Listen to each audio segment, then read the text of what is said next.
जो next topic है वो है electrical capacitance of a conductor. इसको जरा समझते हैं। पहले कैपेसिटेंस होता क्या है। देखो मान लो जैसे मैं कैपेसिटेंस जैसे वर्ड है वैसे ही उसका मतलब है। कैपेसिटेंस मतलब कैपेसिटी। मतलब अगर मैं पूछूं इस बोतल का कैपेसिटी कितना है 1 लीटर, मतलब इस बोतल में हम 1 लीटर लिक्विड स्टोर कर सकते हैं। अगर मैं बोलूं नहीं मैं इसमें 1.5 लीटर पानी डालूंगा या लिक्विड डालूंगा तो क्या होगा, 1 लीटर रहेगा बाकी सारा ओवरफ्लो कर जाएगा या नहीं कर जाएगा। वैसे ही जब हम कंडक्टर में कोई भी कंडक्टर में अगर मैं चार्जेस दूंगा तो वो कुछ अमाउंट का चार्ज अपने में स्टोर करता है और जो स्टोर करता है उसी को हम बोलते हैं कैपेसिटेंस ऑफ द कंडक्टर। समझ पा रहे हो? अब अगर मैं इसको भरने जाऊंगा तो एक बार में 1 लीटर तो इसमें नहीं डाल सकता ना। मतलब ऐसा होगा ये अभी 0 है ऐसे मैं कुछ जादू करूं ये फुल हो जाएगा पूरा, ऐसा तो नहीं होगा। धीरे धीरे इसमें पानी बढ़ेगा।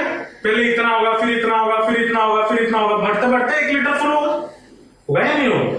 तो एक कंडक्टर में जब हम क्या बोलते हैं कंडक्टर पे जब वैसे धीरे धीरे उस पर चार्जेस देना शुरू करेंगे तो वो उसका और लास्ट में जब उसमें वो जितना स्टोर कर सकता है चार्ज उतना स्टोर कर लेगा, वो उसका क्या हो जाएगा, वो उस कंडक्टर का कैपेसिटेंस। समझ रहे हो या नहीं समझ रहे? अब ये हम पढ़ क्यों रहे, ये जरूरत क्यों है, ये भी तो जानना जरूरी है।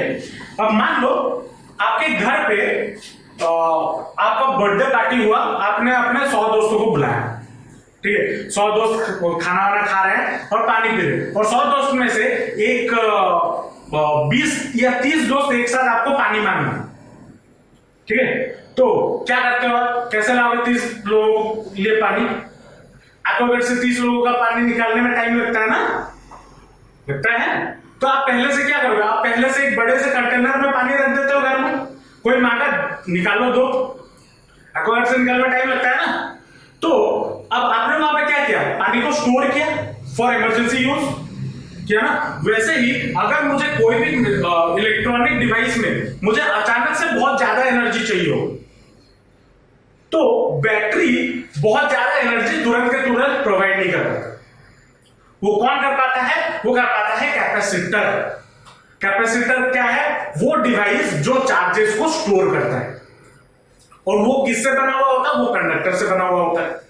कैपेसिटर के बारे में नेक्स्ट क्लास हम डिटेल में बात करेंगे, लेकिन बस कैपेसिटेंस क्या होता है उसका फील देने के लिए मैं ये चीज बता रहा हूं। तो क्या बोल रहा था, हाँ क्या होता है बेसिकली, अगर एक कंडक्टर पे आप चार्जेस बढ़ाते हुए जा रहे हो, अब अगर चार्जेस बढ़ाते हुए जाओगे तो जाहिर सी बात है पोटेंशियल भी बढ़ते हुए जाएगा। तो अगर आप कंडक्टर में पोटेंशियल बढ़ाते हुए जा रहे हो तो आप उसका क्या कर रहे हो, उसका कैपेसिटेंस बढ़ा रहे हो, ठीक है। क्योंकि हमें पता है वी नो दैट जैसे जैसे आप चार्जेस बढ़ाओगे, जैसे जैसे आप चार्जेस बढ़ाओगे पोटेंशियल भी बढ़ता रहेगा या नहीं बढ़ेगा ना। तो Q is directly proportional to क्या हो जाएगा V। अब इस प्रोपोर्शनलिटी को हटाने के लिए मुझे क्या करना होगा, एक कांस्टेंट मल्टीप्लाई करना होगा। तो मैं क्या करता हूं, कांस्टेंट मल्टीप्लाई करता हूं जो कि है C इंटू V। और ये C क्या होता है, where C is the capacitance of the conductor. तो कैपेसिटेंस का डेफिनेशन क्या हो गया, कैपेसिटेंस का डेफिनेशन क्या हो गया, conductor is defined as charges. अगर आप चार्जेस को बढ़ाते हो, सॉरी हाँ, तो कैपेसिटेंस इसमें से कितना निकालेगा, C will be equal to Q upon V होगा या नहीं होगा। तो कैपेसिटेंस आपका कितना हो जाएगा, amount of charge required, amount of charge required to increase the potential per unit, increase the potential per unit, उसको हम क्या बोलेंगे, कैपेसिटेंस। समझ में आया, पक्का फील आया कैपेसिटेंस क्या होता है, एक कंडक्टर का चार्ज को स्टोर करने की क्षमता, उसको हम बोलते हैं कैपेसिटेंस, ठीक है। तो पहले कैपेसिटेंस का डेफिनेशन लिख लो। तो कैपेसिटेंस ऑफ ए कंडक्टर क्या हो गया? Capacitance of a conductor is defined as the charge required to increase the potential. कितना चार्ज चाहिए टू इंक्रीज द पोटेंशियल, कितना बढ़ाने के लिए, कितना इंक्रीज करने के लिए, बाय यूनिट अमाउंट। यू मतलब अगर मान लो पहले इनिशियली पोटेंशियल मेरा 1 वोल्ट है, 2 वोल्ट करने के लिए एक कंडक्टर का पोटेंशियल 1 वोल्ट से 2 वोल्ट करने के लिए मुझे जितना अमाउंट ऑफ चार्ज की जरूरत होगी उसको हम क्या बोलेंगे, उसके रेशियो को हम क्या बोलेंगे? कैपेसिटेंस। समझ में आया या नहीं है? अब ये कैपेसिटेंस किन किन चीजों पे डिपेंड करता है? पहली बात, अब एक कंटेनर में कितना पानी स्टोर कर सकते हो वो किस पे डिपेंड करता है? आइदर आपका कंटेनर कितना बड़ा है या फिर आपके पास पानी कितना है, इन दोनों चीजों पे डिपेंड करता है ना। तो अमाउंट या factors on which capacitance depends। पहला फैक्टर क्या होगा? Size and shape of the container या size and shape of conductor पर डिपेंड करेगा। और किस पर डिपेंड कर सकता है? क्यों? उसका नेचर कैसा है? जैसे कि हम बोलते हैं सिल्वर का कैपेसिटेंस बहुत, मतलब सिल्वर को हम बेस्ट गुड कंडक्टर बोलते हैं। क्यों बोलते हैं? क्योंकि उसमें से अच्छे मतलब चार्जेस तुरंत के तुरंत निकल जाता है। लेकिन क्या आयरन से नहीं जाता? आयरन से भी जाता है। तो आयरन को बेस्ट क्यों नहीं बोले? क्योंकि जो rate of transfer of charge होता है वो सिल्वर में अच्छा होता है। तो वैसे ही जैसे हम बोलते हैं कि बहुत सारे कंटेनर हैं, प्लास्टिक का कंटेनर हो सकता है, ग्लास का हो सकता है, या स्टील का हो सकता है, कॉपर का हो सकता है। हम क्या बोलते हैं? कॉपर से पीना बहुत अच्छा होता है, प्लास्टिक से पीना बहुत अच्छा नहीं है। तो वैसे ही जो कैपेसिटेंस है, ये कैपेसिटेंस किसके ऊपर और डिपेंड करेगा? परमेबिलिटी या फिर नेचर ऑफ द मटेरियल। ठीक है, नेचर या फिर बोल सकते हो permeability of the conductor।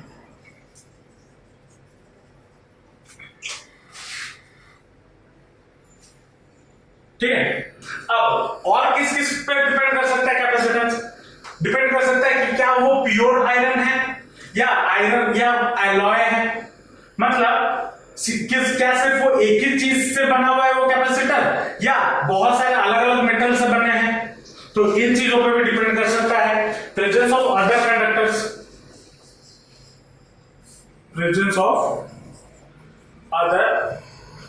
Conductors, पे भी ये डिपेंड करता है।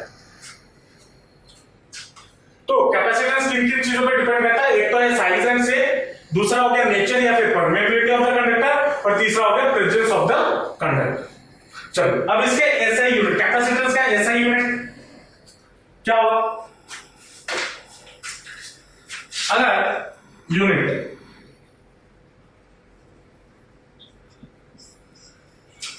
क्या होता है? Capacitance equal to charge upon potential. तो चार्ज का C इक्वल टू चार्ज का क्या होता है? कूलम अपॉन पोटेंशियल का क्या होता है? वोल्ट होता है ना। तो इसका एसआई यूनिट क्या हो जाएगा? SI unit coulomb per volt, या फिर और ऐसे भी लिख सकते हैं कूलम वोल्ट इनवर्स, ऐसे भी लिख सकते हैं, या फिर इसको और एक नाम दिया जाता है फैराड। क्या नाम दिया जाता है? फैराड नाम दिया जाता है। कैपेसिटेंस का यूनिट क्या होता है? फैराड। क्यों? ये जो साइंटिस्ट है फैराडे, साइंटिस्ट का नाम है फैराडे, उन्होंने ही इस चीज की डिस्कवरी की थी, इसलिए उनके नाम पे ये यूनिट दिया गया फैराड। ठीक है, तो इसका ऐसा यूनिट क्या होता है? फैराड। और इसका डायमेंशन क्या क्या हो जाएगा? डायमेंशन कूलम का डायमेंशन क्या होता है? ए स्क्वायर टी स्क्वायर होता है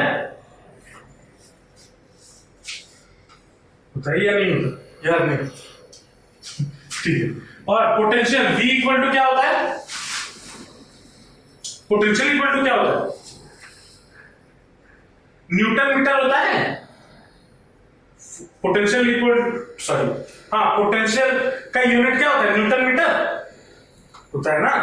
तो पोटेंशियल न्यूटन मीटर अगर हुआ तो न्यूटन का क्या बोलते हैं? Dimension formula ml t to the power 2 ml t to the power -2 और मीटर का l, ये हो जाएगा। अब इसको सॉल्व कर दो तो कितना हो जाएगा? m to the power -1 l to the power और ये -2 और t टू द पावर कितना हो जाएगा? 4 और a टू द पावर कितना हो जाएगा? 2। ये डायमेंशनल फॉर्मूला हो गया कैपेसिटेंस का। अब मैं देखना चाहता हूं, मान लो मेरे पास एक कंडक्टर है, मैं देखना, अब हमने तो बोल दिया कि एक कंडक्टर जितना चार्ज स्टोर कर सकता है उसको हम कैपेसिटेंस बोलते हैं। चलो मैं मान लेता हूं मेरे पास एक स्फीयर है, ठीक है, इसमें मैंने चार्जेस दे दिया मान लो +q, ठीक है, कितना नेट चार्ज दे दिया? +q दे दिया। और मान लो इसका जो रेडियस है वो हो गया r, रेडियस हो गया कितना? r। अब कैपेसिटेंस या potential of this sphere v equal to कितना हो जाएगा?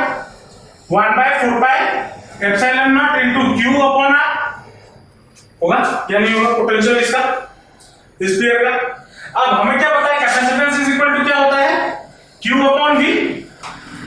इस v की जगह पे इसको पुट कर दो तो that will be equal to कितना? q बाय q या 1/4 by epsilon nought into q by r होगा। इसको अगर सॉल्व करते हैं तो क्या हो जाएगा? q into r into 4 pi epsilon not divided by q, ये होगा। तो ये गेट्स कैंसिल, तो कितना बचा? 4 पाई एप्सिलॉन नॉट r, ये बचा। तो अगर आपके पास एक स्फेरिकल कंडक्टर है तो उसका कैपेसिटेंस कितना हो जाएगा? 4 pi epsilon nought into r, where r is the radius of the spherical conductor, होगा या नहीं होगा? चलो अब हमने क्या पढ़ा कि जो कैपेसिटेंस का यूनिट होता है 1 फैरेड। अब देखते हैं 1 फैरेड होने के लिए मुझे इसका रेडियस कितना होना चाहिए।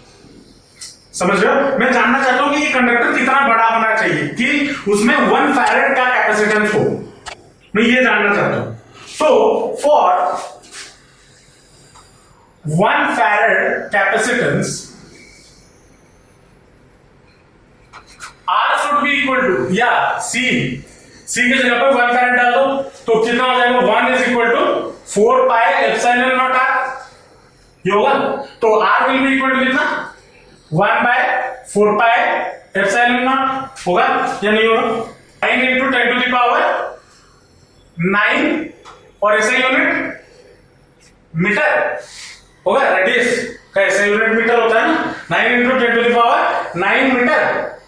अगर इसको मैं किलोमीटर में कन्वर्ट भी कर देता हूं, चलो और थोड़ा छोटा कर देते हैं, किलोमीटर में भी कन्वर्ट कर दूं तो 9 into 10 to the power 6 kilometre होगा या नहीं होगा? और एक मजे की बात बताऊं, हमारे अर्थ का रेडियस कितना होता है? रेडियस ऑफ अर्थ पता है कितना है?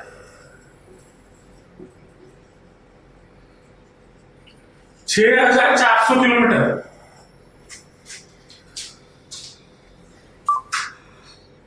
हमारा अर्थ का रेडियस 6400 किलोमीटर है। अप्रोक्सीमेटली लेके चलो 6 into 10 to the power 3 kilometre इतना है।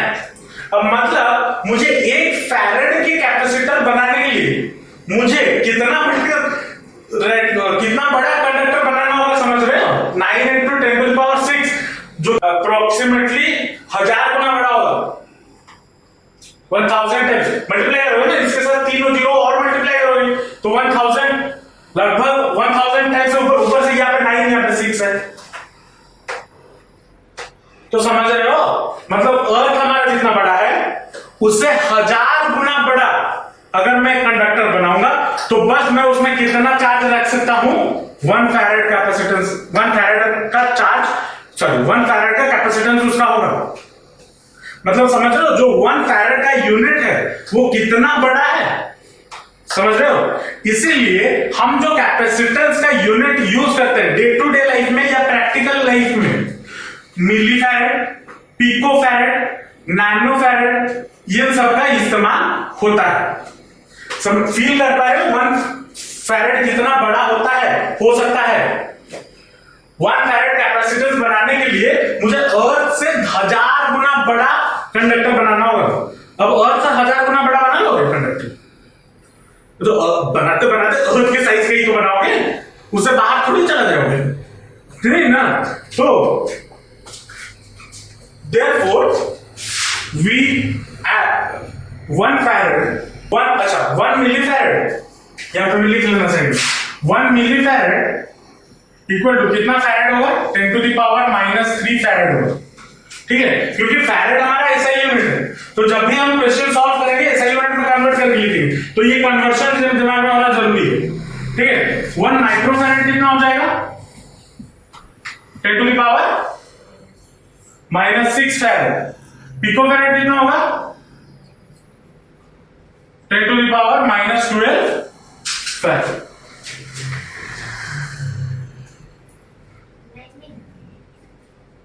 पिको बोल रहा हूं, नैनो नहीं बोल रहा हूं। 1 नैनो फैरेड 1 नैनो फैरेड होता है 10 टू द पावर -9 फैरेड। मतलब मैं अगर लिख रहा हूं तो सीरियली तो -3 -6 फिर -9 नहीं होगा, मैं सीरियली इधर उधर नहीं कर सकता ना। वाह, समझ में है, कुछ फील आई कैपेसिटेंस क्या होता है, पक्का। नेक्स्ट क्लास हम कैपेसिटर के बारे में बात करेंगे कि अब कैपेसिटेंस तो समझ लिए, पानी रखने के लिए जो जगह होता है उसको समझ लिया, वॉल्यूम को समझ लिया, अब जिस पे रखेंगे जो कंटेनर है उसके बारे में हम नेक्स्ट क्लास बात करेंगे। उससे पहले मतलब आज के क्लास में हम कुछ क्वेश्चंस करेंगे इस फॉर्मूले के बेसिस पे, ठीक है। पहले इतना लिख लो तो क्वेश्चंस पे चलेंगे। अब इसमें क्वेश्चन कैसे, एक तो बेसिक क्वेश्चन पूछा जाता है कि चार्ज रखा गया है या ये रखा गया है, उसका कैपेसिटेंस निकालो, ठीक है। जो कि पहला क्वेश्चन है, पहला क्वेश्चन क्या बोला है, isolated sphere has a capacitance 50 picofarad, ठीक है। सॉल्यूशन में आता है कैपेसिटेंस कितना बोला है 50 picofarad, which is equal to कितना हो जाएगा 50 into 10 to the power -12 farad. Calculate its radius पूछा है, तो बिट 1 में रेडियस इक्वल तो capacitance C is equal to क्या होता है 4 pi epsilon nought into R, है ना। तो R is equal to C by 4 pi epsilon nought which will be equal to 9 into 10 to the power 9 into 50 into 10 to the power -12 जो होगा which will be equal to कितना 9 5 जा 45 450 into 10 to the power कितना -3 metre, ये हो जाएगा। इसको अगर थोड़ा सा सॉल्व करके लिखे तो 4.50 into 10 to the power कितना हो जाएगा 4.50 into 10 to the power -10 to the power -1 metre, which is, या फिर इसको अगर ऐसे लिखना चाहो तो 45 सेंटीमीटर। चलो बिट 2 में क्या पूछा है, बिट 2 में how much charge could be placed on it to raise its potential to 10 to the power 4 volt, तो कितना हो जाएगा Q is equal to CV, ये फॉर्मूला, या C equal to Q by V ना, मुझे चार्ज चाहिए, पूछा है हाउ मच चार्ज रिक्वायर्ड, तो Q is equal to C into V। अब पोटेंशियल हमें कितना तक रेज करना है 10 to the power 4, और कैपेसिटेंस कितना है 50 into 10 to the power -12, और पोटेंशियल कितना हो गया 10 to the power 4, तो that will be equal to 50 into 10 to the power कितना हो जाएगा -8,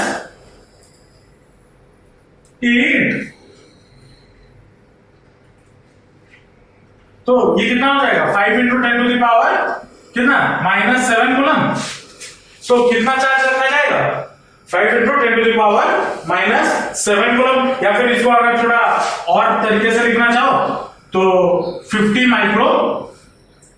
0.5 माइक्रो कूलम भी लिख सकते हैं,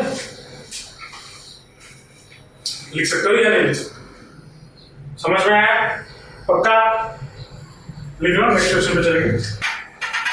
चलो नेक्स्ट क्वेश्चन क्या बोला है, 27 spherical drops of radius 3 mm and carrying 10 to the power minus 12 coulomb of charge are combined to form a single drop। ठीक है, find the capacitance and the potential of the bigger drop. ये हम कुछ दिनों पहले भी ऐसा question किए हुए, कॉम्बिनेशन वाले क्वेश्चन, है ना। चलो क्या है, 27 ड्रॉप, 27 ड्रॉप है और जिसका रेडियस कितना है 3 mm। चलो स्मॉल ड्रॉप का मैं रेडियस ले लेता हूं, कितना स्मॉल वाले के लिए, लेट रेडियस भी स्मॉल आर, और जो बिगर ड्रॉप है उसका रेडियस मैं कितना ले लेता हूं, रेडियस मान लो कैपिटल आर ले लेता हूं। ठीक है, अब इन 27 ड्रॉप को मतलब 27 स्मॉल ड्रॉप्स को मिला के बिगर ड्रॉप होगा, तो मतलब इन दोनों का वॉल्यूम क्या होना चाहिए, सेम होना चाहिए, होना चाहिए या नहीं होना चाहिए। तो देयरफॉर मैं क्या लिख सकता हूं, 4/3 pi capital R cube should be equal to 27 into 4/3 pi small R cube. ये लिख सकता हूं या नहीं लिख सकता हूं? हाँ, तो कैपिटल आर मेरा कितना हो जाएगा, 4/3 कैंसिल, पाई गेट्स कैंसिल, तो capital R cube is equal to 27 small R cube. तो capital R is equal to कितना हो जाएगा, 3 इंटू स्मॉल आर, जो ना। अब स्मॉल आर कितना गिवन है, 3 mm, तो that will be equal to कितना, 3 into 3 mm which is equal to कितना, 99 mm which is equal to कितना मीटर हो जाएगा, 9 into 10 to the power minus 3 metre होगा या नहीं होगा। रेडियस को मल्टीप्लाई कर दी और कुछ नहीं। उसके बाद मुझे क्या पूछा है, कैपेसिटेंस निकालने के लिए। कैपेसिटेंस का फॉर्मूला क्या होता है, capacitance of bigger drop, capacitance of bigger drop मेरा कितना हो जाएगा, C is equal to 4πε0 r, ये होता है ना, तो that will be equal to कितना, 9 into 10 to the power 9, sorry